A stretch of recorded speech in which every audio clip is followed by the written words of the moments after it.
مستنصر حسین تارڑ فرماتے ہیں، سب سے بڑی قبر انسان کا دل ہے، جس میں آئے دن کوئی نہ کوئی احساس اور انسان دفن ہوتا رہتا ہے۔ مرنے کے دستیاب طریقوں میں سے سب سے مشکل زندہ رہنا ہے۔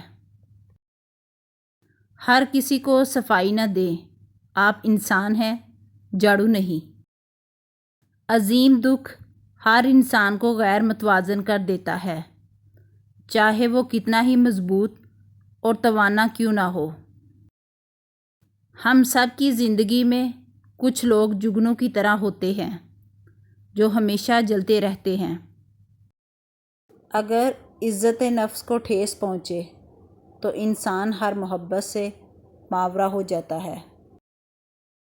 اپنوں کو ٹائم دیا کریں، ٹف ٹائم نہیں، کیونکہ تاج محل دنیا نے دیکھا ہے، ممتاز نے نہیں۔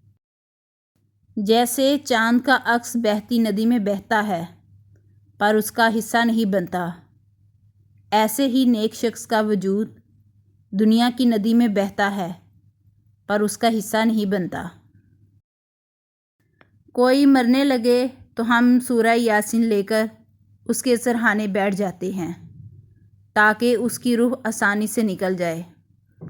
ہم نے قرآن حکیم سے صرف مرنا ہی سیکھا ہے، کاش اس سے جینا بھی سیکھ لیتے۔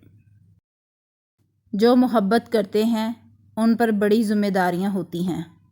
عزت کا جانا جان کے جانے سے زیادہ خطرناک ہوتا ہے۔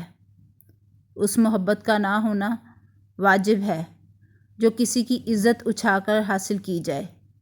اصل محبت کرنے والے دکھ لیتے ہیں، دیتے نہیں۔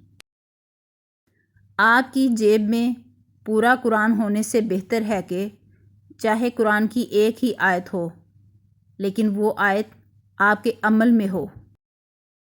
زندہ رہنے کے لیے ہم لوگ عمر بھر تکلیفیں برداشت کرتے رہتے ہیں مگر زندہ پھر بھی نہیں رہتے۔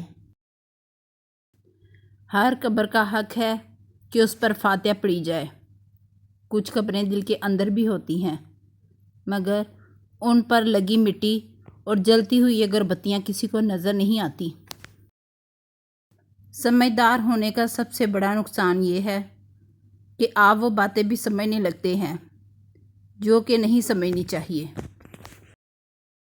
کسی لڑکے نے اپنے باپ سے سوال کیا، مرد کو کیسے پتہ چلے کہ وہ درست ہے یا غلط؟ کیونکہ کوئی بھی خود کو غلط نہیں سمجھتا۔ باپ نے جواب دیا، جب تمہیں لگے کہ تمہاری بہن یا بیٹی کو تمہارے جیسا مرد ملے تو سمجھنا تم درست ہو، ورنہ خود کو سدھار لو۔